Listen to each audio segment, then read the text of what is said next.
All right, what's going on, everybody? Man, we got a good show lined up with you, man. Happy Saturday from wherever you at, man. Listen, as we see, the NBA climate has been pretty noteworthy right now. A lot of different storylines going from a playing standpoint, from a coaching standpoint, and definitely from a off the court standpoint. So I'm gonna bring my guy up here, BABG, which is big ass black guy alum. My guy, well, the creator of it, actually. My guy, Mr. Fantastic, man. What's up, bro? Yo, what up, man? What's going on? Yeah, man. I can't call it. How you feeling? Hey, man, another day, man. Hey, the NBA back. I can't complain. NBA is back with a bang. Yeah, man. Well, I'll give you user's choice, man. Which topic do you kind of want to start off with to get the party started? Well, we can talk basketball, then we can talk basketball shenanigans, man. So let's get to the hooping and then let's get to the hooping, and then we'll talk the jargon. You feel me? Yeah, I feel it. Well done. All right, so let's start, man. Me and you both being Lakers fans, we both representing for the team. What are your thoughts so far about Lakers being 1-1? Luka Doncic looking as good as he looked this summer, man. Just some of your insights, some of your thoughts so far of what you're seeing.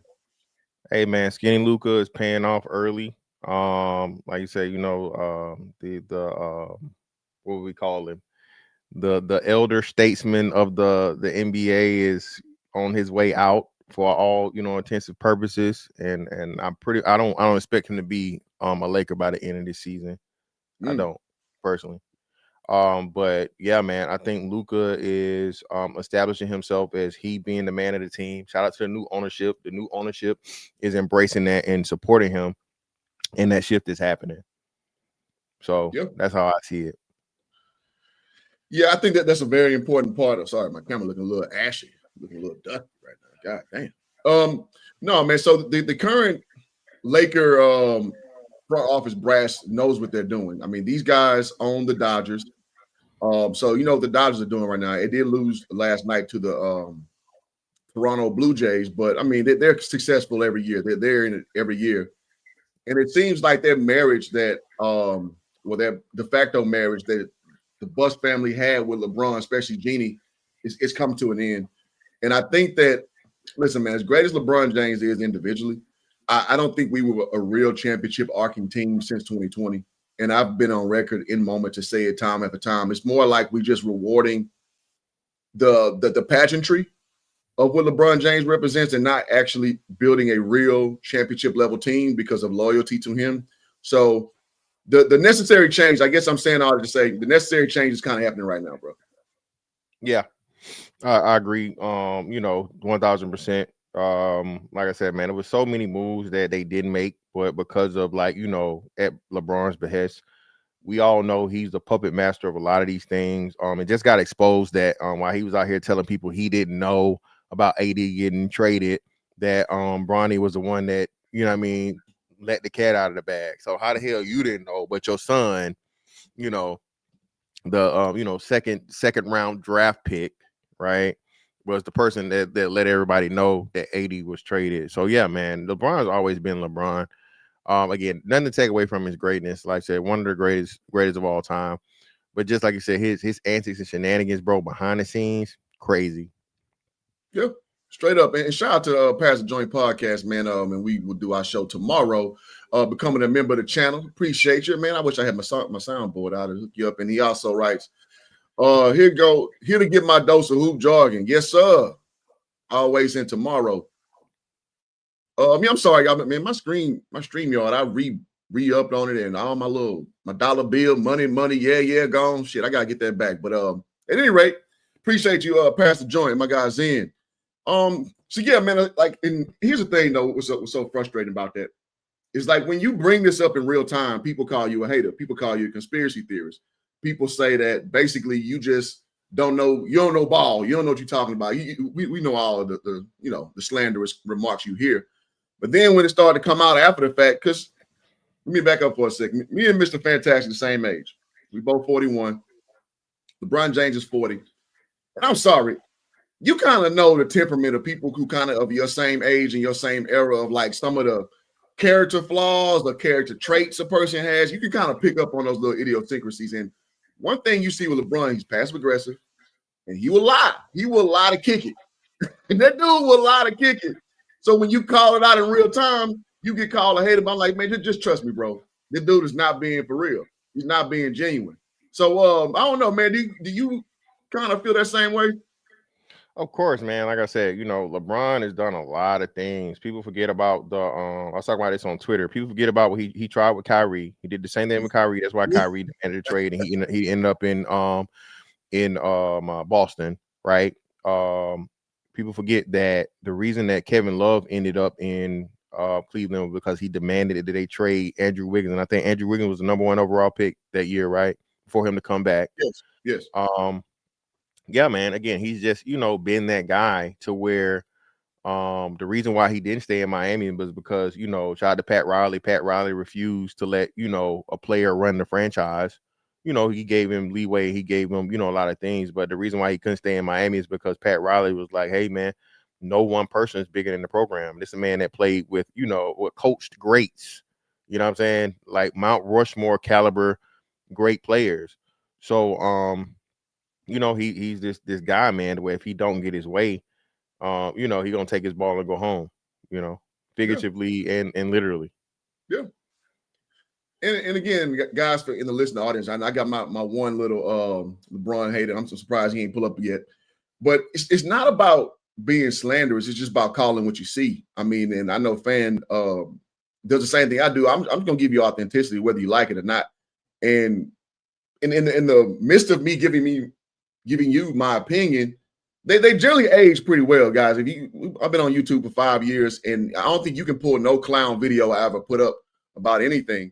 Some things I may be a little wrong on, I'll eat that, but all we're doing is tell you what we see, and we can give you evidence and facts behind it. So what all that means into the conversation piece is that the Lakers are moving forward.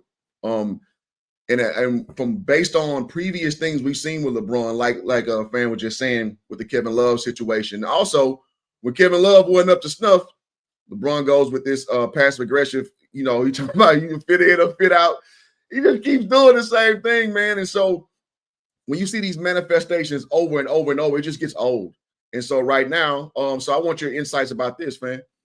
So with him being out right now with the sciatica injury, what are your thoughts on that? Like, is that a big play for going forward, or is that do you kind of just taking it for face value?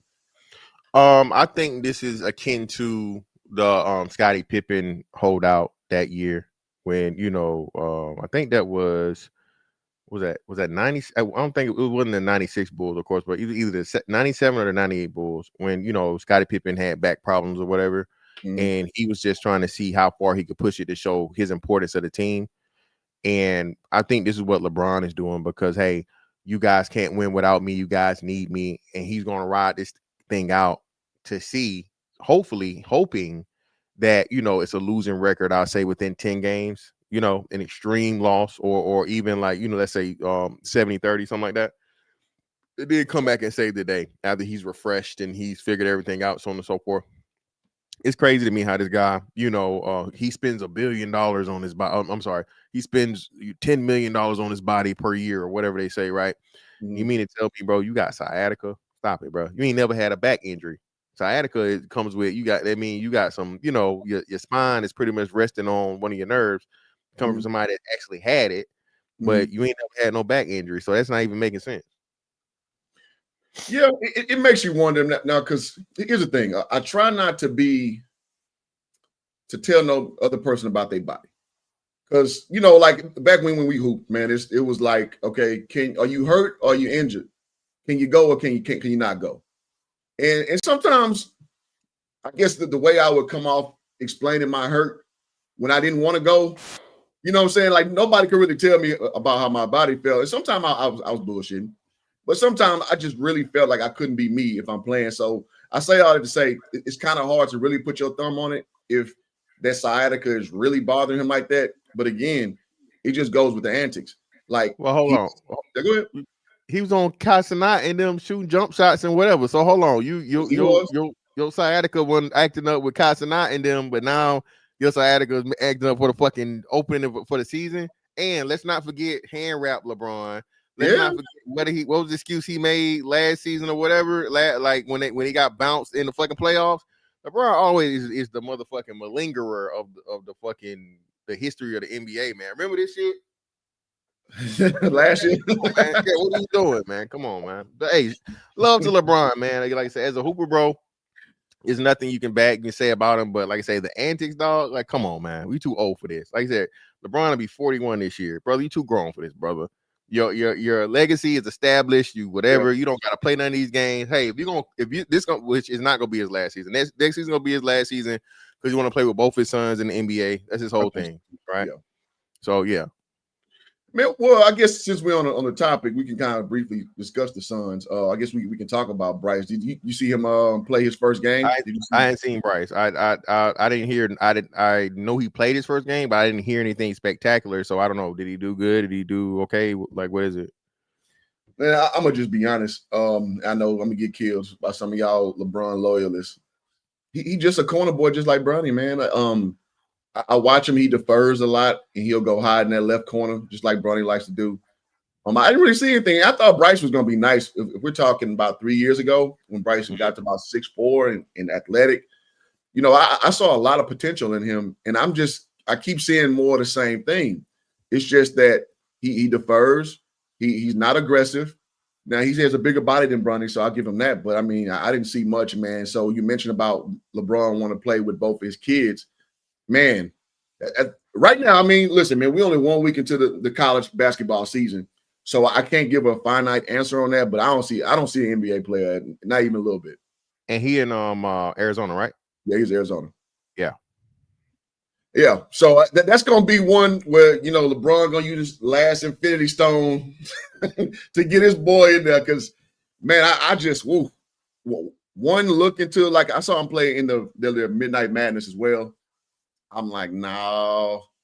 The Big 12, and now they haven't played in conference yet, but that's like where you really can see where you at in the basketball spirit. Football, not so much. But the Big 12 is going to be the Big 12 forever and always. And so I guess we will see in the next coming months. But right now, I just don't see it, bro. Well, like I said, I think it'll just take some acclimation to see it on this over. But speaking of that, man, it's just so crazy to see. He got all this focus because it's LeBron's kid. So I think, hey, you're already going to a better school than most. You're on a stacked team playing. So you get a lot of attention off of you. And you get a time to shine if you got, the Monstars playing against, the whatever fucking TD Jake church is. You know what I'm saying? Church players on the Western end in the AAU league. So I think, like I said, when you make it to that level, though, it really, really shows who you are and what you are as a player. So again, like I said, give him I'll say give him 10 games into the season and we'll see what he really is. Because how tall is Bronny? Is he like 6'6", 6'7"? About 6'5", 6'6". Oh, 6'5", 6'6". Yeah. So they weren't even playing him as a guard for real. They had him more as like a 3 or 3-4 flex. Yeah, like I said. Go ahead. Well, no, I'm saying that's definitely not gonna cut it. Like you said, so if he is only 6'6", it's gonna be incredibly. He's not fast enough. He's athletic, but he don't have the handles and he don't have the speed to be a 2, right? And the shooting prowess, he isn't that good. He doesn't dominate in the post. He don't have the footwork to be like a 3. So like I said, either way it goes, we both know wherever LeBron wants to end his career. If I was a betting man, he's done with LA for sure. Like I said, I'd be surprised if he made it out of this year. The only question I can see is, and like Phoenix would be a good thing, they're not going. You know what I mean? They have no chances. I think Book is the only one there now. Book, and they got Dylan Brooks and Jalen Green. They made that trade with them. Yeah. So Phoenix, Phoenix is Phoenix has no real aspirations and challenges or chances, I'm sorry, of winning a championship. And they haven't had a big buzz there for real since even I say the KD experiment wasn't that great, right? As far as like PR and everything goes. So they were in the finals like 3 years ago, and they got destroyed by the Bucks. So since then, Phoenix. Oh, you're right. Yeah, Phoenix did go to the finals. Yeah, I forgot about that too. I had somebody correct me on that. I'm like, damn. You sure right. I forgot about that. Demolished. Yeah, that's the first year that J. Rue was there. Yes. And Giannis got the better block, the true block to like save the fucking game. Like heads up against my old boy that played for us now. Crazy. Aiden. Yeah, DeAndre Ayton. Met him at the rim, fucking like late recovery. Crazy. Yeah. So to your point, that's the last time Phoenix really had a buzz, and they try to double down on it, getting Brad Beal. Terrible. Like I was like, see, you know what though? I'm happy though, being an old head. I'm happy that old head style, that big three shit is over. That don't work no more. See, Golden State is the last guard trying to still team up old dudes. Listen, man, the game to pass up. You got to actually do some goddamn scouting and get guys out there who actually can play in space, who can actually play at the rim and can knock down threes, man. You can't just be getting these names and salaries. Yeah, I don't understand what Draymond is doing in, like, for real. I don't understand why they holding on to Draymond outside of, and what messed me up was y'all chose Draymond over Clay. So instead of letting Draymond go, moving Kuminga into his position, which he would have been, you know what I mean, not as great of a defender, but you know, standing and his offense would have offset his lack of defense, which he isn't terrible. That's crazy to me. So yeah, man. Again, I think when that what they call it, not 30 for 30, but you remember they had the thing to sit down with Shaq and Kobe, and then to sit down with Magic and Isaiah. When they have that shit, bro. Listen, man.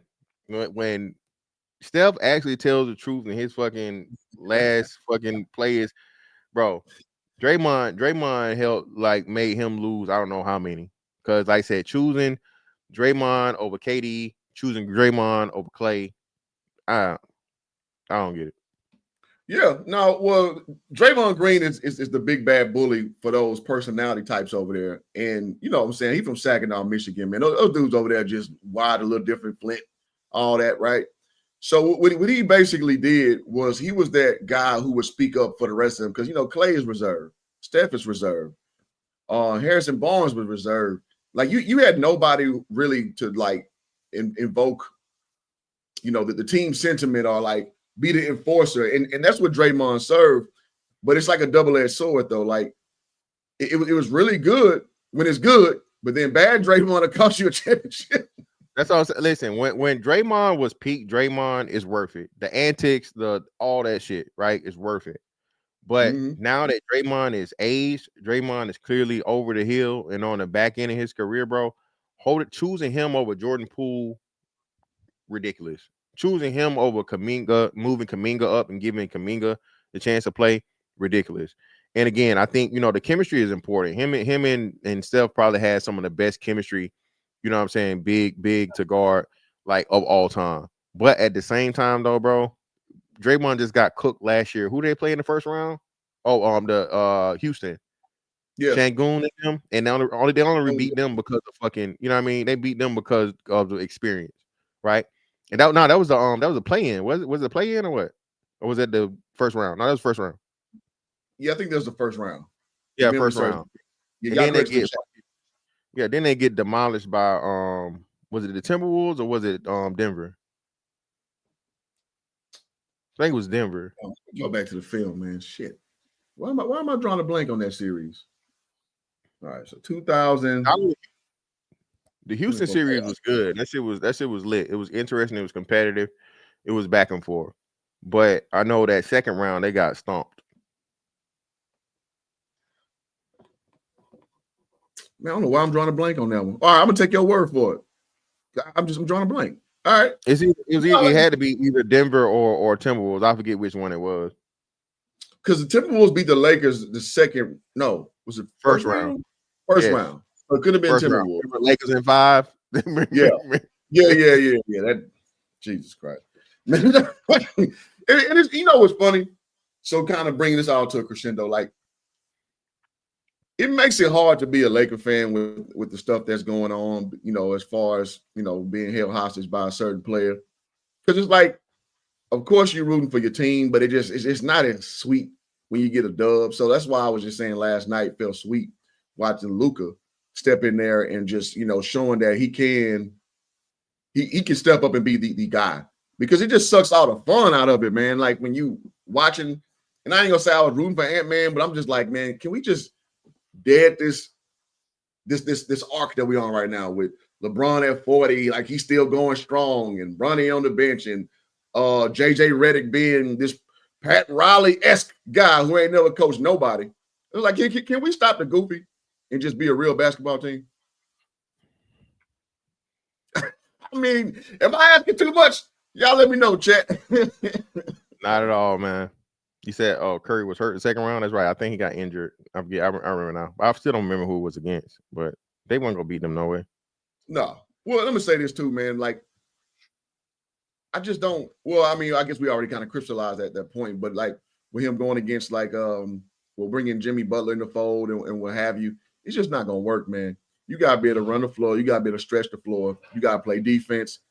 And listen, man, Steph Curry looks great for his age. I think he's like 37, 38. Yeah, is that about right?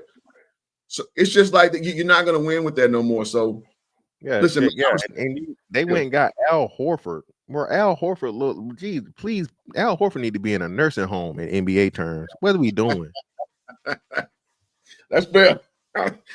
Well, Al Horford's the last NBA player I played against who's still in the league. So, man, salute to him. But yeah, he's 39. Now he got to be at least our age. He got to be at least our age. He came out of high school in 04, whatever that translates. 04? No, I thought he won. No, before that. Because Florida, remember he was on the back-to-back Florida team. Was that late? Yeah. You probably right. So that team was young. Yeah, him, Joakim Noah, and who was the guard? Brewer, Torian Green. Yeah, Corey Brewer, and then they had the one white boy guard and then somebody else, I think. But either way, yeah, they had Chris Richardson. Be 40. If he's not 40, he got to be turning 40 this year. Got to be turning 40. Again, he's 2 years younger than I came out 02, so he's 2 years younger. I remember that there's an 04 group. I do remember that. Yeah, so I mean, so salute to him, but nah, man, like if Al Horford is your missing piece, you don't have a championship level team. Sorry, no, you just don't. Not if you're starting them. I hate to be the bearer of bad news. But all right, so moving right along, man. So the court case that is heard around the world, man. Your boy Chauncey Billups then got locked up.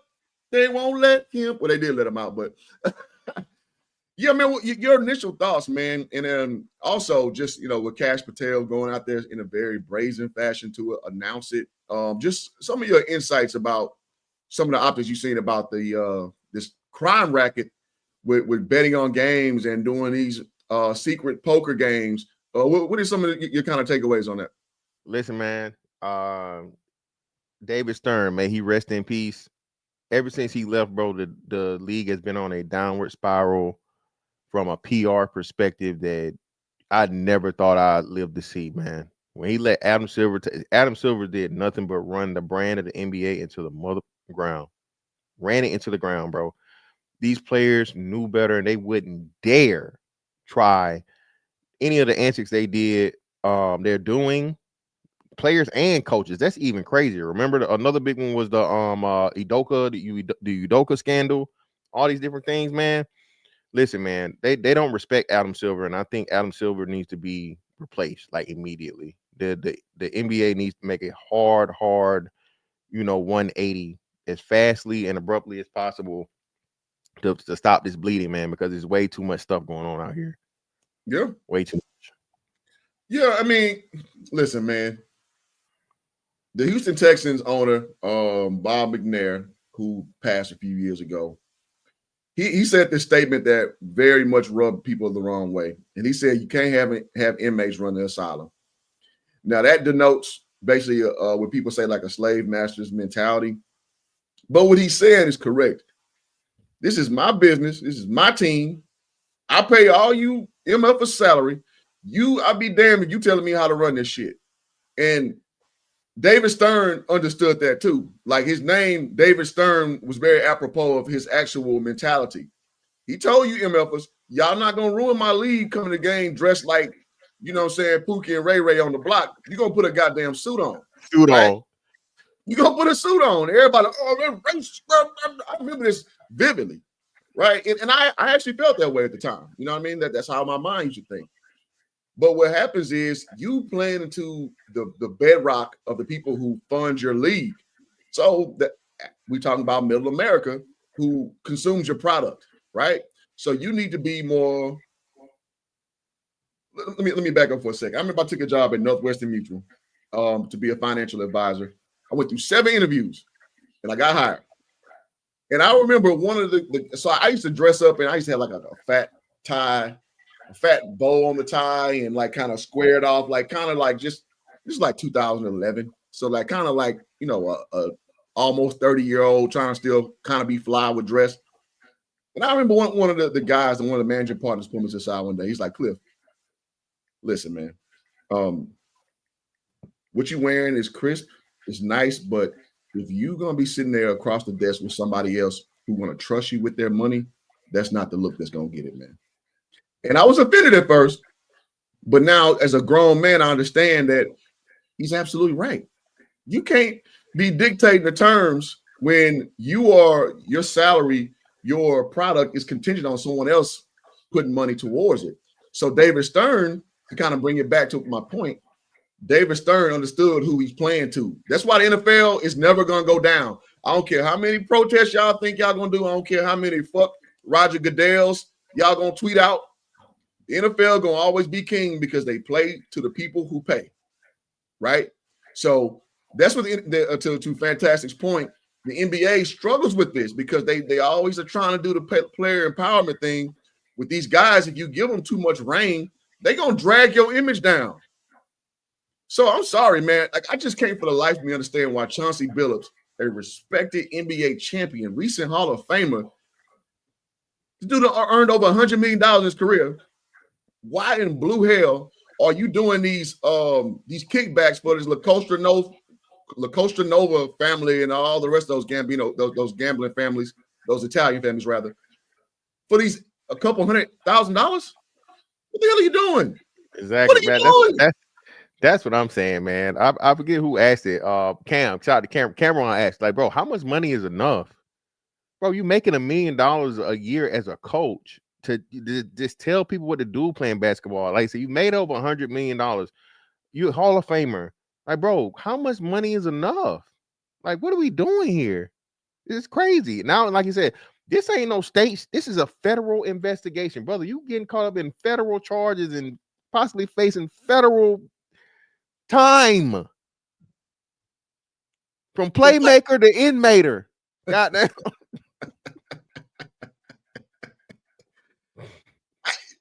Crazy. Like I don't know. Like what goes? Man, let's try to unpack this for a second.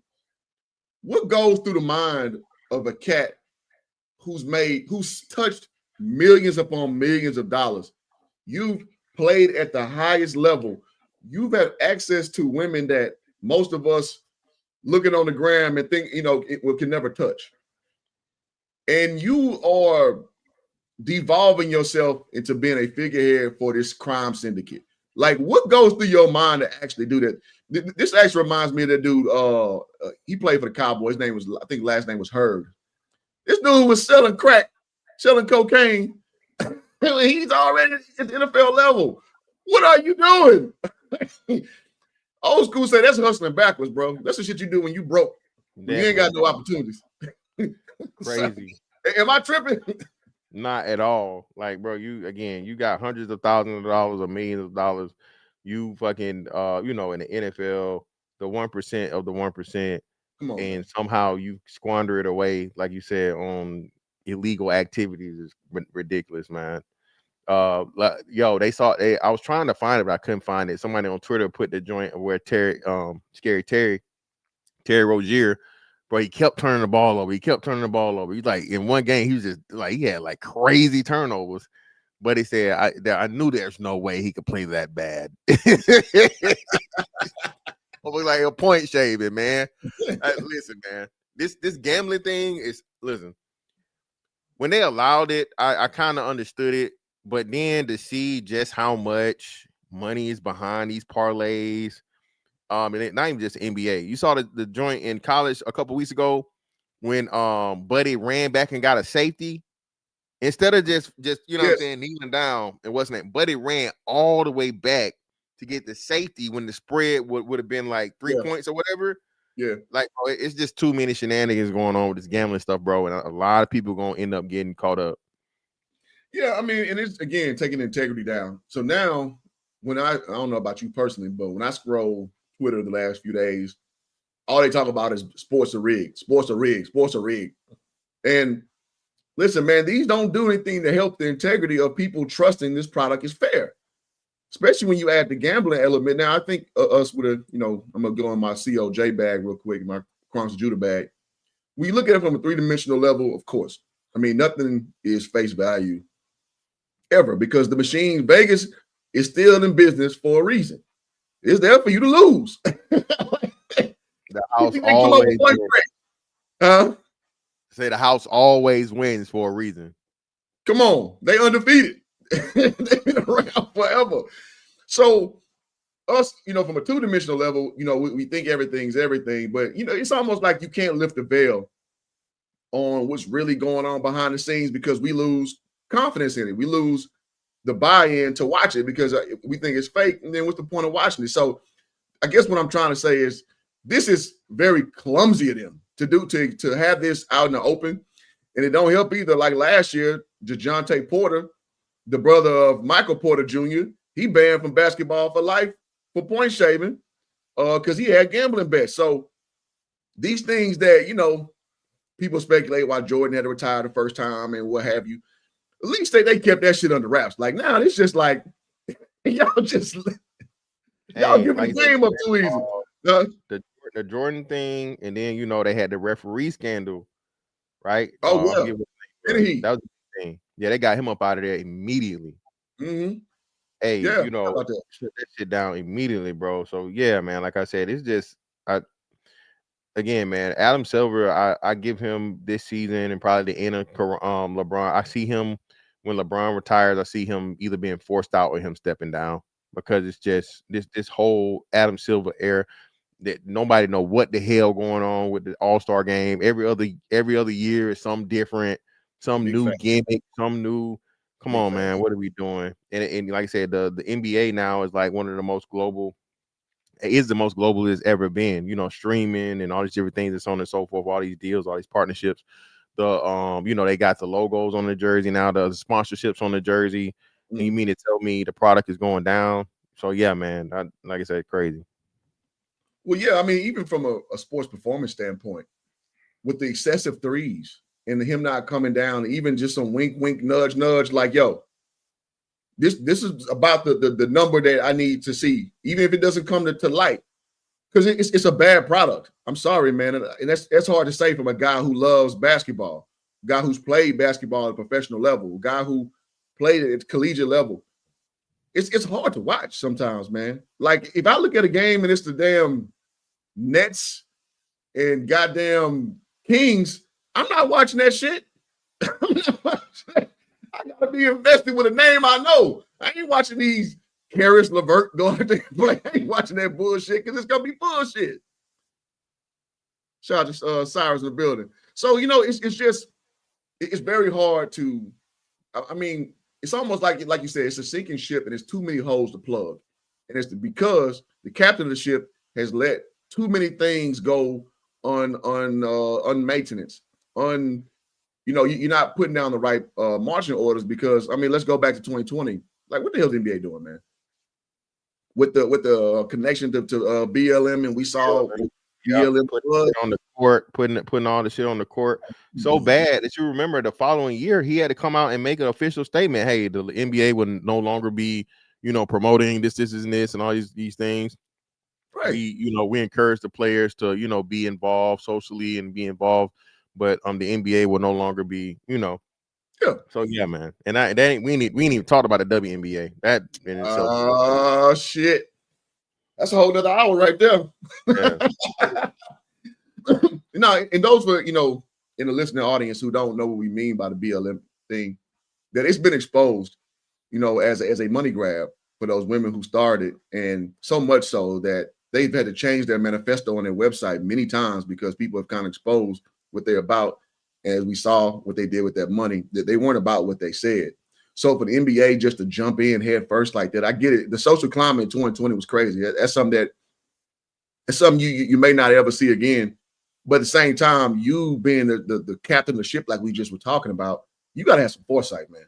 You can't be emotional and you're just making these irrational decisions. I mean, we know Adam Silver, how he get down. That's another video for another day. But you know what I'm saying? Like, at what point are you the person guiding these men who are, basically under your stewardship? And also, too, the thing I just hate, too, when they start calling teams owners governors. Like, you can't call a team owner an owner when he owns the team. Yeah. Like, what are we talking about here, man? Like, are we that soft as a society where you can't call something what it really is? He's getting there, man. It's all this social justice stuff and just, this soft mentality, man. It's sad. It's really, really sad. But, and nobody wants to offend anybody. And, hey, this is where we at. This is where we at. Put that on a t-shirt. So, all right. So we talked about LeBron. We talked about Bronny and the other son, third son. And with the state of the NBA right now. So you mentioned that you don't see them being able to come out of this, and Adam Silver's probably on his way out. So what can here we go. What can the NBA do to course correct to get them back on track? Like you said, like most importantly, man, make the product watchable for hoopers. For like, bro, I only really watch it when it's a marquee matchup, right? Or playoffs. Outside of that, I really don't want to watch NBA basketball. Like you said, I already know what it's going to be. Everybody's playing alike. And that's what people don't understand or realize, right? It's just like boxing. Styles make fights. Yeah, absolutely. If every fucking team is just shooting threes and running and gunning, right? One of the greatest run and gun teams ever, Mike D'Antoni, Steve Nash, Phoenix, right? They could never get over the top because they couldn't figure out who. They couldn't figure out fucking San Antonio. That San Antonio fucking defense in those last fucking 4 minutes of the game, that half court nullifies all that shit. So you can run up all the points you want to run up. But if I can out scheme you for the last fucking 3 minutes of the game when everything slow down, put the ball in Tim Duncan's hand, have Tony Parker chew your ass up, you know what I mean, going to the paint and whatever, it don't matter. And as great as that team was, everybody wasn't trying to play the same. Now you got what's Sam Presti, the Rockets dude, right? That's what it was, right? That No, that's the wrong one. My bad. Sam Presti is OKC. Yeah, OKC what's his name? But the guy that was in Houston and now I think he went to Philly, I think. It's D'Antoni. No, the GM. Oh, Morey, Daryl Morey. Yeah, Daryl Morey. Yeah, man. Now that the threes and the analytics killed basketball, man. Shout out to Chuck, man. Shout out to Charles Barkley. Charles Barkley's never been right about anything, bro. These eggheads and these motherfucking statisticians and shit that they using to judge the game of basketball when, bro, there's one Steph Curry. Your boy, as much as he may try, shout out to Ice Trey, right? Shout out to Trae Young. But we're not gonna see another. We might see another Steph Curry in our lifetime, but I highly, highly doubt it. That efficient and that capable. So just trying to clone these things and turn the game into something that most people just can't do. I mean, yeah, man. I think that's gonna have to be ushered out with him and bring it back, like you said. Most importantly, defense, man. Bring back defense. I'm cool with the average score of the game being, around maybe like 105 or whatever, some shit, so on and so forth. But yeah, this here, man, crazy. No, I agree. Yeah, I think Daryl Morey killed basketball. Also, another one of his depth projects was the Houston Rockets with James Harden. Damn near unwatchable basketball for people like me. And like you said, teams that can slow you down, all they did was just ride that shit out with James Harden, man. Like, all you had to do is at a certain point just sit on that left hand and just try to stop that left drive as much as you can. The step back threes, he just, it's only so many he gonna hit. You know what I mean? So it's only so many he gonna hit. So you got to make him try to go to the lane and try to. And every now and then he would try to finish like at the mid range area with a floater or something. But that wasn't his strong suit. His strong suit was hard drive left, step back, three. But good teams, again, they just gonna lock in and just take the percentages on you. And that's why they can never, quiet as kept. Everybody said because of injury, they couldn't beat the Warriors. Now, not so much. It's because the Warriors would just send 3 bodies at them at a time. Well, not triple team, but like we're gonna send Iggy at you. We're gonna send Draymond at you a little bit. Then we're gonna send name escapes. Huh? Clay. Yeah. Damn. How did I forget damn Clay Thompson? Shit. So all you did was tire James out. So you basically had to make his help try to beat him, and then they don't have a real game strategy. Like, exactly. It was a one-man band. They tried to do a worse version of Hakeem Olajuwon when Hakeem Olajuwon was just, ridiculous. He's able to do both things, everything on both sides of the ball. And now you give it to James Harden to where, he can score 40 points, he can hit 10 threes, but he's not gonna play no defense. And then he's playing with nobody else. What was he playing with? Ariza, and what was the boy that's in what's the name now? The African dude. Clint Capella. Yeah, Capella. Like, what are we doing, man? Come on, dog. Again, you already knew what it was gonna be. So, like I said, once you slow the game down, then he finally got CP3, and we know CP3 is gonna get injured at the worst possible time to get injured. You feel me? So, that's true. And also, then they doubled down and went and got Russell Westbrook. I'm like, no, ain't no way in blue hell them 2 low IQ bastards are gonna win no damn championship. Now, very talented. But and some people really fight me on this, but like I say low IQ not because not to insult their intelligence as men, but when you watch their decision making, especially when it get tight, it is erratic. And it makes no sense. Like, man, I say this all the time. Shout out to Lil Rock. Good to see you, bro. When Russell Westbrook played against the Timberwolves in the playoffs, like this is 2018, I want to say. Ricky Rubio hit him for 30. And I remember they asked him about about Ricky Rubio going off in the press conference, and he was like, I'm gonna bust his ass next week, next game. It ain't gonna happen again. And in my whole mind, I was thinking, dog, Ricky Rubio would never score 30 again in his life. Like, he scored 30 because your defense was that bad. So if your intent is to go embarrass Ricky Rubio mentally, you've been defeated already, bro. You've been defeated already. But that's Russell Westbrook. He only got one speed. He like a pitcher with only a fastball. Yeah, 10,000 miles per hour, and that's it. On go, hard hustle, all that's it, man. Like you said, and again, extremely, extremely talented. But like you said, just basketball IQ. You seen it, man. When KD left, his whole thing was, he has a chip on his shoulder. He got a point to prove. It's cool, it's fine. Individual, accolades and things and stats, cool, fine. But that is never going to result in championship basketball, man. Crazy. No, it's not. So, I mean, listen, man, it's the such thing as playing smarter, not harder. And good players understand this. They play smarter, not harder. You watch Luka Doncic. Now, he be shooting some bullshit sometimes, but he has very calculated movements. He knows how to play in space. He knows angles. Hey, that space is, oh, my God, hoop. Non-hoopers don't understand. Listen, bro, right. You can be as fast as you want to be, right? But that's just eventually, like you said, what you gonna do once you lose that? We've seen so many players that were incredibly once they were athletic, and that's what set the Jordans apart, the Kobe's apart. Bro, if you ain't got that footwork and you don't know the timing, even another one that was super duper fucking under the Steve Smiths, like they kill you with them just little moves, those just little bitty things, man.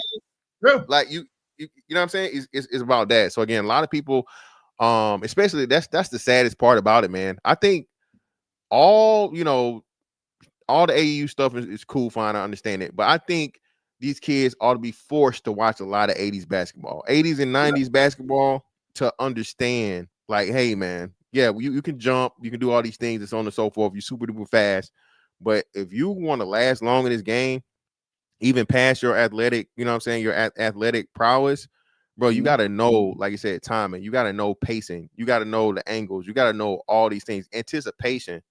But absolutely, like I said, man, you talking that talk now, boy. I'm about to lock in. Let's go.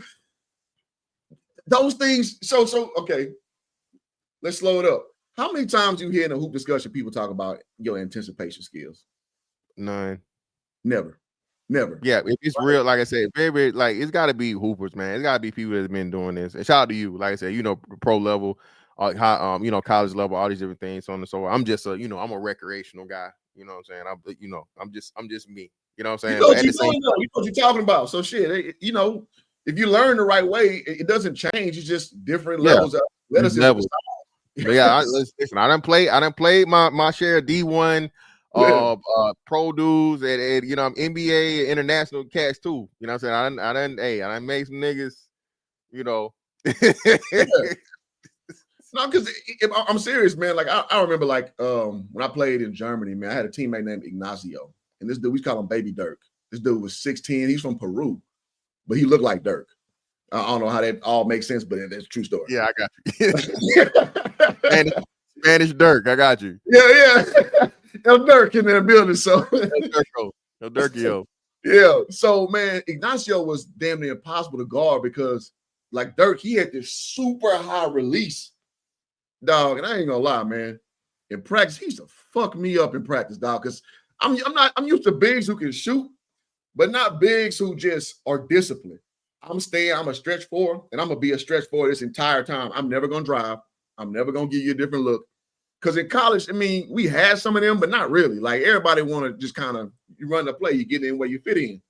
Man, he used to bust my ass, but he taught me that you got to stay disciplined on defense. I don't give a shit what's going on behind me. This dude got a burner. He's 6'10" and shoot the ball away from the ceiling. I need to stay my ass over there. And I had to learn, like, that European game is different, man. And so it taught me to be disciplined. I'm glad he's on my team. But in practice, I had to learn to stop getting embarrassed by this motherfucker. So I'm like, shit, you don't miss nothing. Shit. Hey, that was another one too before Mark Cuban got out of here, man. And I think this is why we definitely got to start, teaching the kids the fundamentals again. Listen, bro, motherfuckers forgetting, Wemby is from France. Oh yeah, European. Luka is from motherfucking wherever the hell he's from, Slovakia or some shit. I don't know where he's from. Slovenia, right? Mm-hmm. So listen, and then let's not even talk about Jokic, bro. Come on, what are we talking about? Right. So again, the skill level. None of these guys are, Wemby is different, right? But Jokic and Luka, they aren't incredibly gifted athletically. They kill you with footwork, they kill you with pace. Like I said, they kill you with angles, they kill you with knowing the game.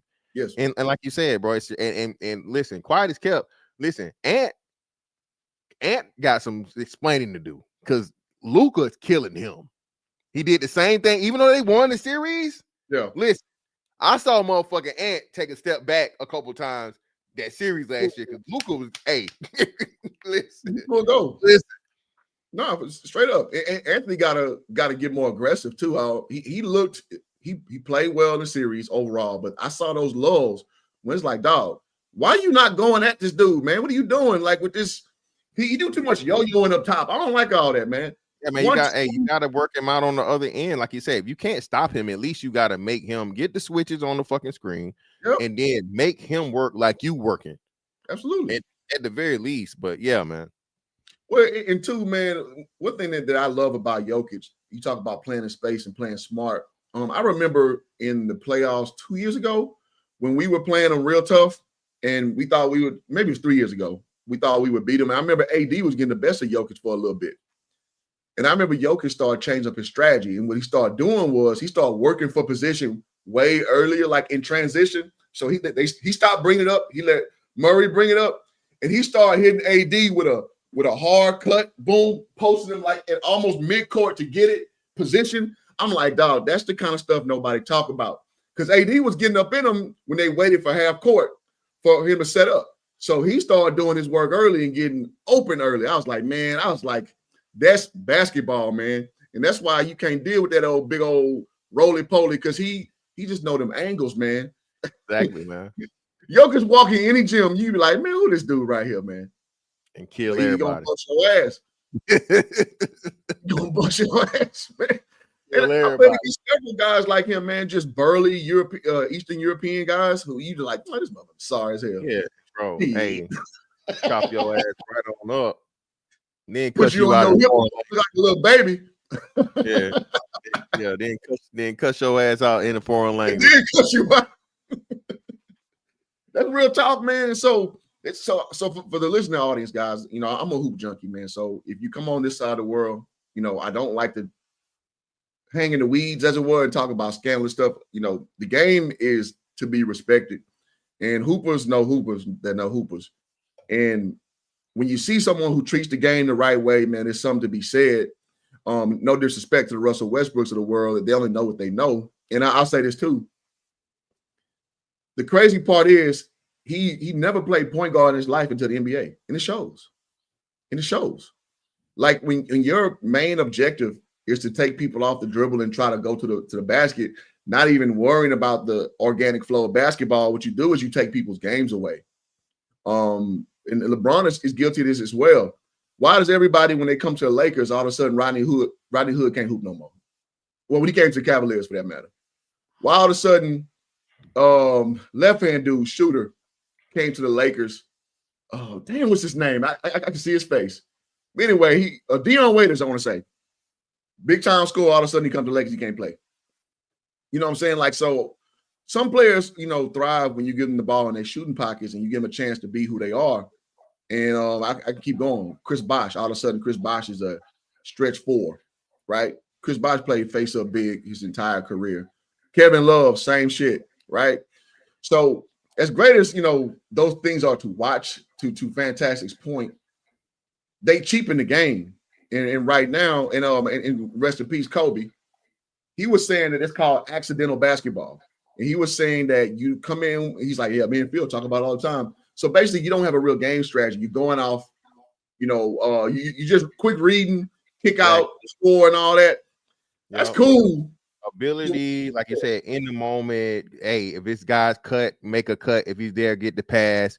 You know, set a simple down screen or so on and so forth. You get open, shoot the 3, and we just volume. Everything is like volume. We want to get as many shot ups we can get and be as fast as we can get it. Pretty much just, you know, run the other team in the ground. Numbers game. Yeah.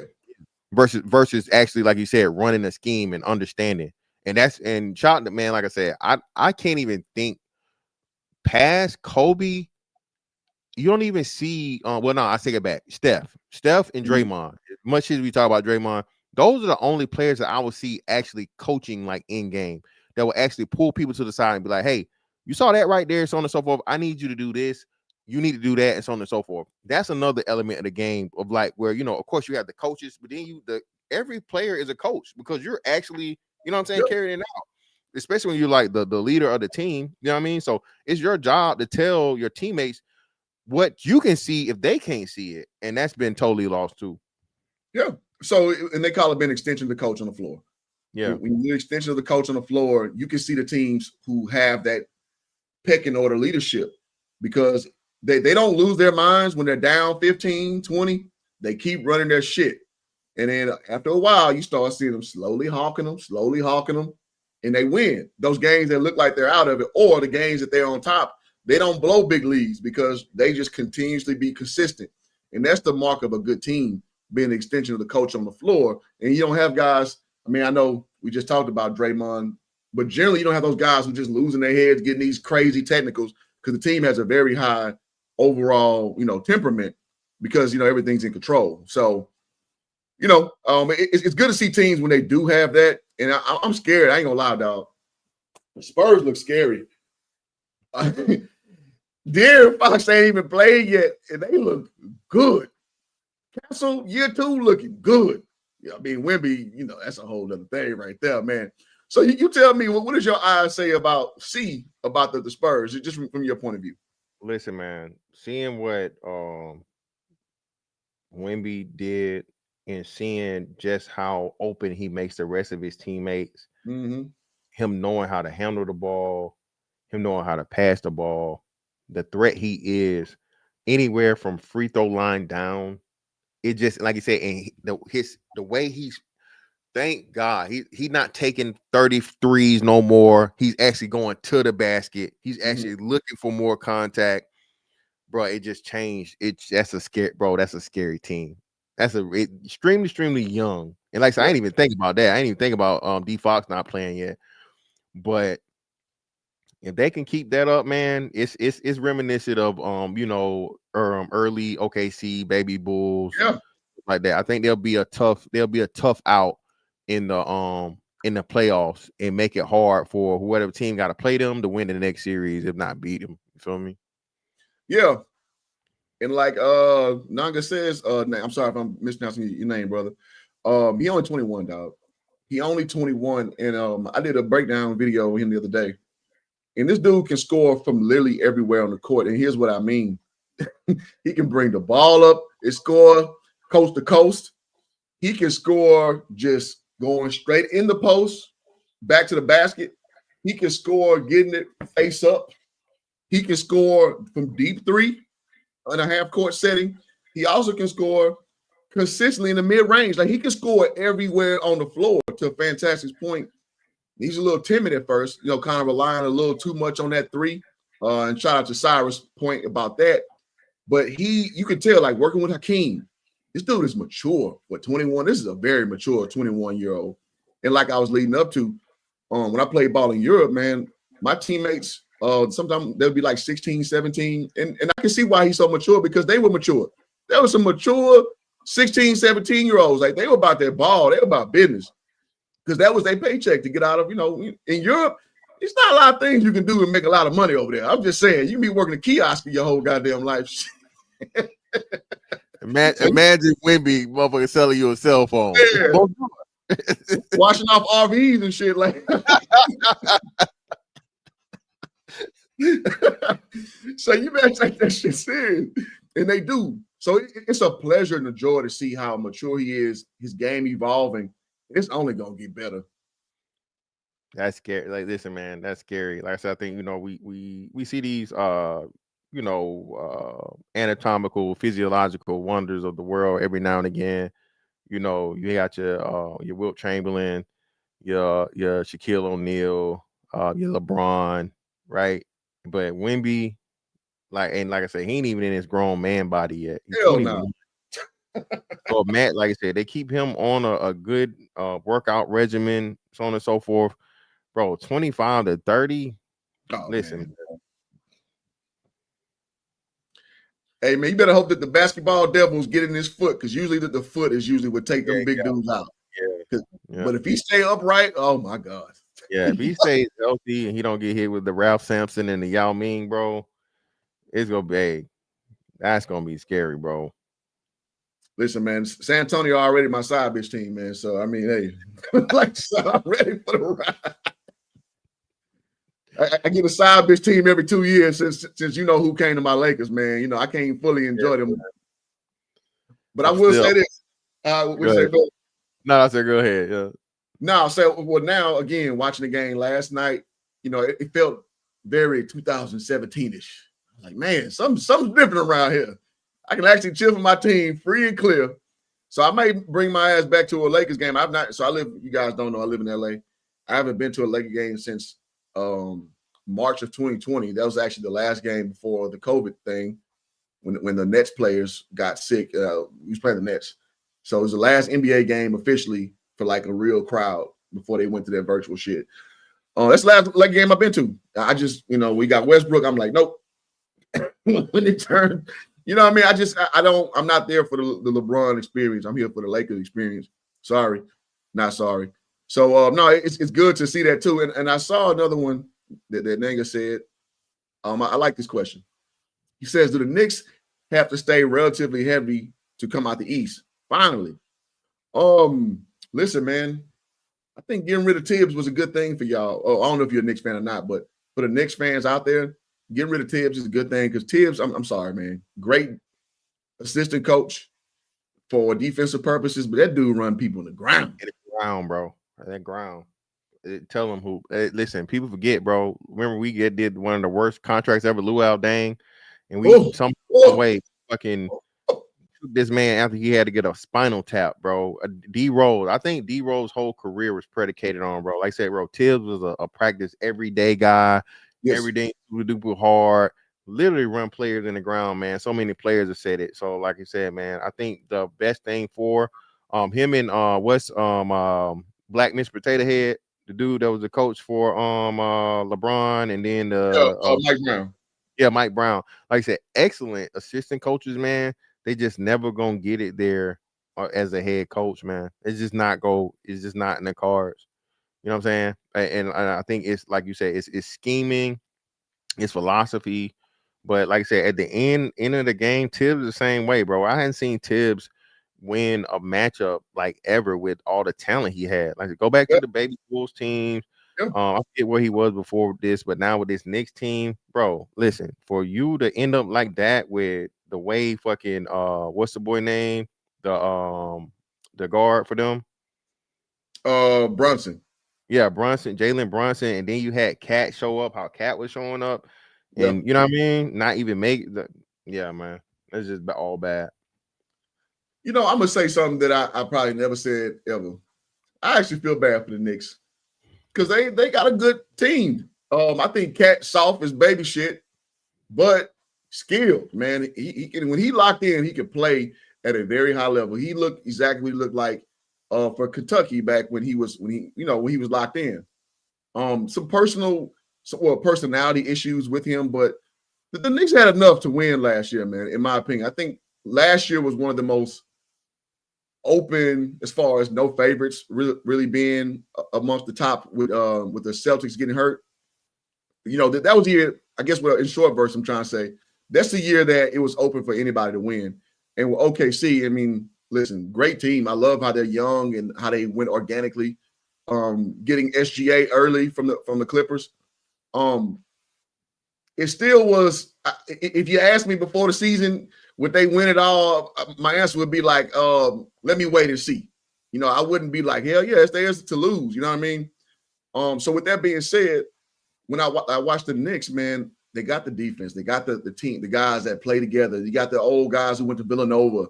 You know, they got the team cohesion and what have you. It's just that, man, that Thibodeau style just, it burns out. It sputters out. So with Mike Brown, who knows? I know they're going to play defense with Mike Brown. We'll see how offensively they stay upright. But no, I think if I'm a Knicks fan, I feel good about this year because I still think there's no dominant force in the East. Celtics are still hurt. I don't believe in the Pacers like that. It still can be done. So we'll see. Just don't run your stars to the ground, man. Yeah, like you said, yeah, they should definitely be the clear cut at the top. Again, I don't know. I don't know. The jury's still out on what Giannis is going to do. I can still see them because Giannis hadn't signed an extension, right? I don't think so. No. Yeah, so I see the same thing. They got the third brother on the team. Alex is on the team. They got 3 Giannis. They got 3. Oh, they brought him back again? Because I know he had after he won the ring with us, he went over there for like a couple of minutes, but he couldn't stay on the roster. Mm-hmm. But yeah, that's crazy. But nah, they doing anything to try and keep him. Yeah. Now, they might sign his son and sign one of his kids. Yeah, man. They're the only team that's in Orlando. Gotta see what Orlando's gonna do. But outside of that, like you said, Indiana's out of it because what's the name's hurt, and they lost. Buddy went to the Bucks, so Indiana's out of the hunt. Mm-hmm. Celtics is down. Tatum is not coming back this season, right? That's over with. And Al Horford's gone, and that whole and Jay Rue's gone. They pretty much dismantled that team.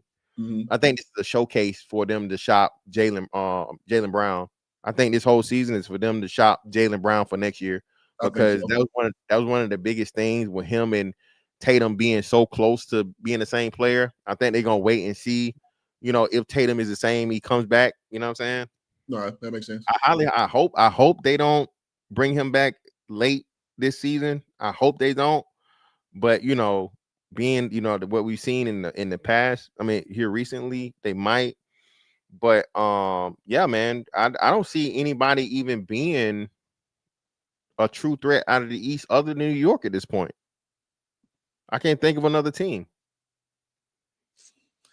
New York is the most dominant top to bottom. Yeah. I mean, Miami gonna play hard. Miami gonna be in the mix, but as far as championship level team, hell no. Yeah. Damn, am I missing anybody? Y'all help me in the chat. Are we missing anybody who may be a threat in the East? Orlando is the only team I could probably think of outside of them being at all the changes and injuries that happen. So, you know, Indiana, they're out of it. Celtics are out of it. Maybe dark horse with Philly. A dark horse maybe with Philly if they can is Embiid back? Is Embiid playing? Yeah, he Well, not he didn't play that well. Yeah, I know you can't rely on his ass. His body just. listen, and you know what's crazy? I said this years ago. I said everybody thought I was crazy when I said this. The year that fucking he won that MVP, they should have immediately traded him. They should have traded him. Ticking time bomb. That was, stock was high as it could have ever been. So on and so forth. The process was been trusted and not gonna work. Trade a damn MVP, get everything back you can get for him, but they ain't do it. And now you stuck with, you know what I mean? So That's the thing, though. Nobody really has the balls to sell high. You know what I mean? When it's like at the top and let it go. Listen, bro, if I was a GM, bro, I be looking. That's another thing too. Looking at the decisions you will make. You know what I'm saying? Like, you know, if you pick a good team, you just, you know, a recreational hooper, let's pick up ball. Like, nah, I don't need, you know, 5 great guards or whatever. I don't need 5 all-stars. I need, you know, the one motherfucker that's gonna kill shit. I need a defensive player. And that's what I'm saying, man. So it's just like I don't know how these GMs, you know, outside of like you say a Sam Presti and probably what Denver and a few other teams are keep their jobs. This is crazy. But shout out to R.C. yeah. Buford, man, for the Spurs, man. Phenomenal job he did for 2 decades, man. Yeah, man. It's just like I said, it's few and far in between. Oh, another, you know what? I'm actually gonna start. I need to see what they're gonna do with LaMelo this year. LaMelo Ball. Yeah, I like that. LaMelo is scary. Like, he can do everything, talent, consistent from the 3. I just think, bro, if I was Charlotte and have no chance to win the championship, I'm fucking getting everything for him. LaMelo is like how they treat Jordan Poole, but way better. 6'8", you know what I mean? Can do pretty much anything offensively. Yeah, man. Now, what I want to see from LaMelo is hit. Now, well, 2 things I want to see from LaMelo. One, I want to see him stay healthy. It's becoming a broken record now with him and his damn brother, man, just staying healthy. I want to see him that. I don't know if that's nutrition thing. I don't know if it's just a genetic thing. I can't call it. And I also want him to start playing some grown man basketball too. And by that, I mean having some, because he's very good with the free flow. Like in open court, limitless possibilities. Him and Brandon Miller look really good at times. But I want to see him play under control sometimes too. I want to see him get in sets and get guys just, you know, it doesn't have to be the Sports Center highlight. I want to see him just get guys to their spots, play competent basketball, start stacking them wins up. Because we went through 3 coaches now with James Borrego, Steve Clifford, and the guy they got now, his name escapes me. So I want to see some consistency, or I want to see him on a different team, man. I mean, because at the end of the day, Charlotte is Charlotte. They're the Bobcats with aqua blue on to me. They've never really graduated from that era, from falling from grace from Alonzo Mourning and Glenn Rice and all them. They've always been. I know that the Bobcats at one point was a playoff team with Steven Jackson them, but that like little short, little time and space. But I mean, they've always been pretty obscure in the NBA. You know, not the NBA. I don't know the goddamn word I'm trying to use. The whole NBA spectrum. Let me put it that way.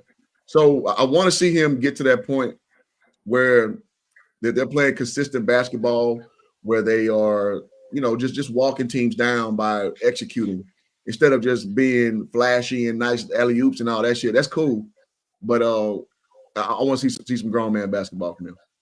Yeah, I think that's a coaching thing mainly. Like I said, coaching and culture. That whole team is like a young, you know, young fun vibe, you know, and like I definitely agree.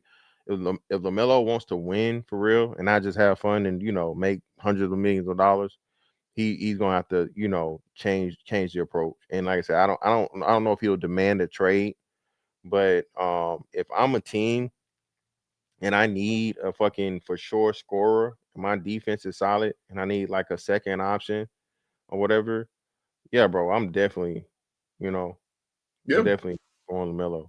Where could you see him going, hypothetically? If for real, if I was Atlanta, I want LaMelo Ball. Oh shit, yeah. because Trey having to be the, you know what I mean, being 6 foot or 6'1", whatever they say he is, we know little fella federation, right? And again, no disrespect, no disrespect to Trey, man. But I think they set. I keep saying this. They set Trey Young up for failure. You know what I mean? And he had that phenomenal run, like what 3 seasons ago when he made it to the Eastern Conference Finals. Yeah, crazy, right? But bro, that that's like catching lightning in a bottle one time. I think he definitely for sure the DeJounte Murray shit failed. That experiment was horrible, right? Like I said, Clint Capella being your big man. I hate Clint Capella, man. Fuck it, I just gotta get it out. What got it out?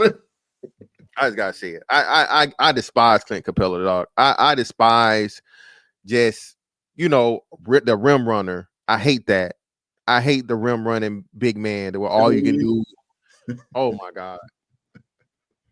But yeah, man. Like I said, that would definitely be, if I'm Atlanta, that would be a great duo. And then, like you say, you anchor it out with a solid big man on defense, some shooters and whatnot, and go from there. But especially being in what they was, and they just declined so much. They went from, hey, Eastern Conference, you're competitors, to nothing. But now, like you said, this Orlando shit, Banchero, they got the what's the Wagner, the other Wagner guy. They just got the T-Rex arm dude from motherfucking Memphis. Little light skinned nigga. What's that? That's not Desmond Bain. Yeah, it's Baines. I think it's Baines. Okay. Yeah, Baines. Yeah. They just got him. So, like I said, man, I think Orlando is going to be a surprise, a good little bit of people this year. At least they should. I like that, and I'll say this, man. LaMelo Ball is the Warriors' biggest fumble of all time. I said off rip, if the Warriors got LaMelo Ball, they would keep their legacy going by another 10 years. And they end up going James Wiseman, bad bitch James Wiseman. And I call him that because he a diva all the way and ain't put up nothing. He's done nothing. And this dude right here, man, you saw like he pouts. He just a little bad bitch, man. He had the measure. He another player too, though. I think I'm with you 10,000%. He got drafted by the wrong team, bro. You're not going to be a big and get off in Golden State. You're not going to be a big and get off in Golden State. Just not going to happen. Okay. Yeah. Steve Kerr has never. Well, I take that back because he had a couple years in for the Spurs, right? But for the most part, the biggest foundation of his is Phil Jackson, right? Triangle. We know none of those triangle teams in Chicago relied on a big man, a dominant big man, right? He knew how to make it work without it. And we've seen that from that whole thing. That's why they purposely kept the Buddy for so many years. What's his name? He finally left the big center they had, goofy looking dude from Golden State. Yeah. Kevon Looney?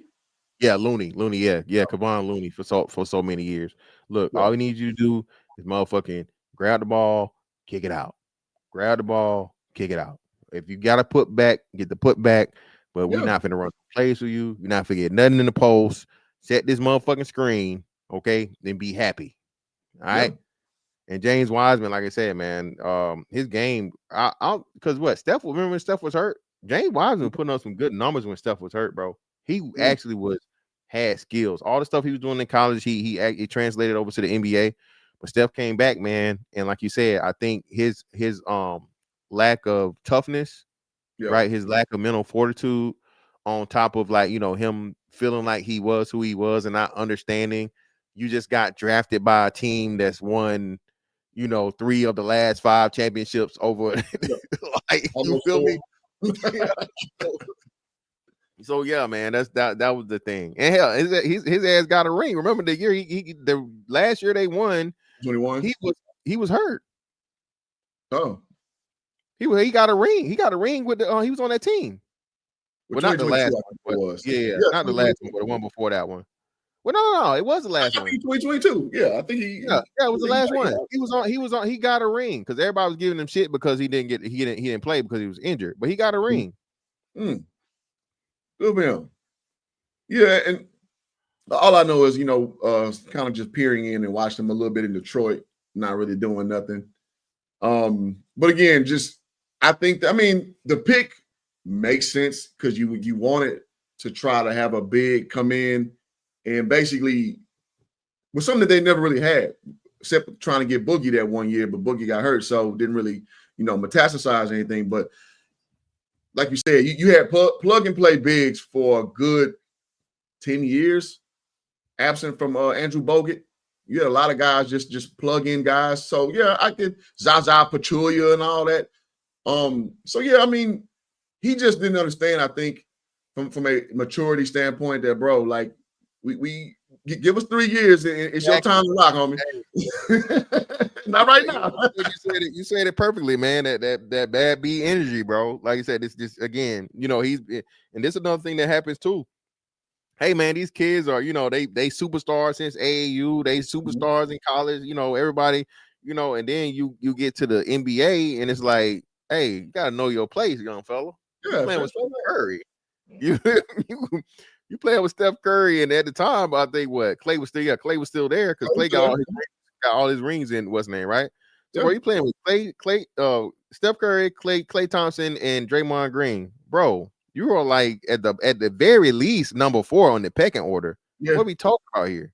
You know what I'm saying? So, and I'm sure he got mad. So in his young 19-year-old mind, I know he probably get mad. Like, I know I'm better than Kevon Looney.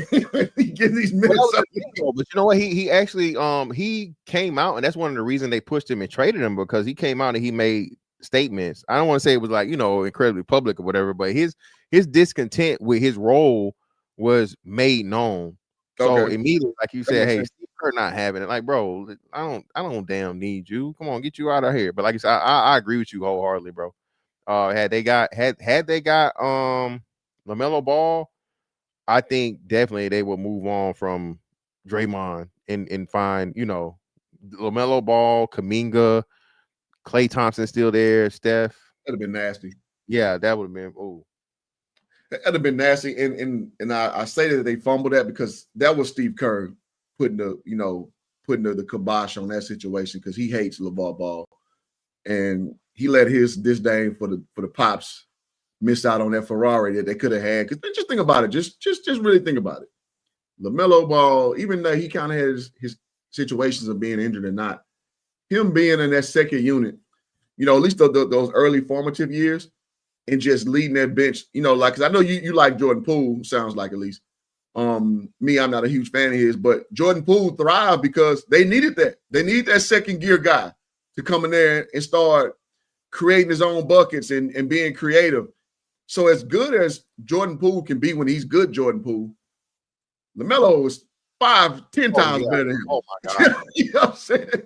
Oh my God. And like maybe 2-3 inches taller. So yeah, man. Just like, bro, LaMelo's ability, like say, to break down the defense, bro, and the attention he's gonna draw.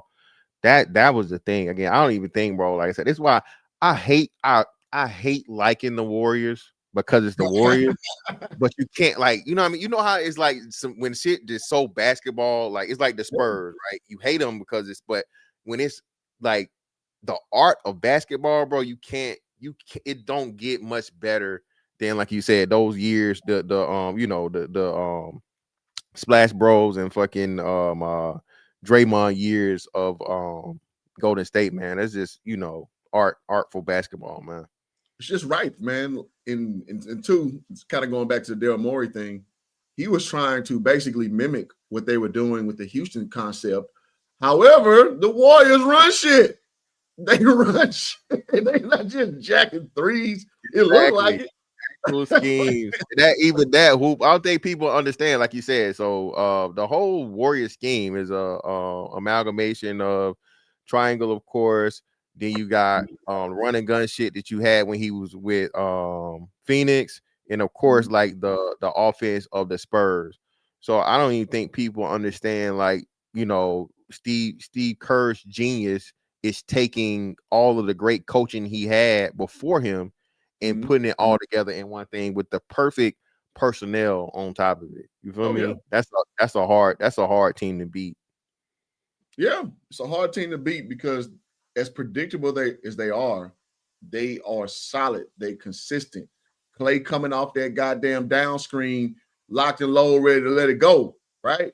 You got the bigs who once you start to settle on them setting high ball screens, then they're gonna start diving and they're actually gonna start hitting them. So now you gotta respect the fact that Kevon Looney gonna backdoor you and they're actually gonna give it to him to score. So now you gotta give a look. And when you did that, next time you had book bad Draymond that was actually hitting the three, you know what I mean, at least 3 championships in. You feel me? So yeah, man, that team right there, man, and like they ain't even talking about the KD years. That was just so, but that's why that's I just don't understand it. Listen, they had they kept KD and they got Draymond up out of there and moved on to whoever else. There's so many people you could have plugged and played in the place of Draymond, bro. Again, I think they could have won as soon as KD got back healthy. And shout out to KD, man. I don't think people understand how traumatic a fucking Achilles, you know what I mean, especially being that, you know, we Kobe fans, bro. Kobe was never the same. You know what I mean? That's one of those, like, I'll say 90-10 injuries as to where a person tear their Achilles, man, it just changes up so many things. I think you had they retired Isaiah Thomas. Isaiah Thomas retired. The only person of note before KD I can remember was Dominique Wilkins, right? And then KD, and I can't think of nobody else that ruptured Achilles and was, you know, the same. Yeah. No, it's a very debilitating injury because you can't plant and push off with the same type of veracity, so you're a little more stiff. So yeah, I mean, and those are the kind of things that separates you from your opponent on that high level. So yeah, absolutely. Well, all right, man. Well, shit. I think we ran it down, man. It's a good damn talk, bro. Yeah, for sure, man. For sure, always, bro. Appreciate you being on the show, man. Any parting words you got for the cheap seats out there? Nah, man. Hey, shout out to everybody who came through, man. Support, man. Make sure y'all support Hoop Jargon, man. Like I said, the official you know what I mean, Hoop Mind of the space, man. Make sure y'all check in and whatnot, what have you, bro. We'll do it again. Yes, sir, man. Y'all have a great Saturday and appreciate y'all pulling up. Talk to y'all soon. We out. Peace.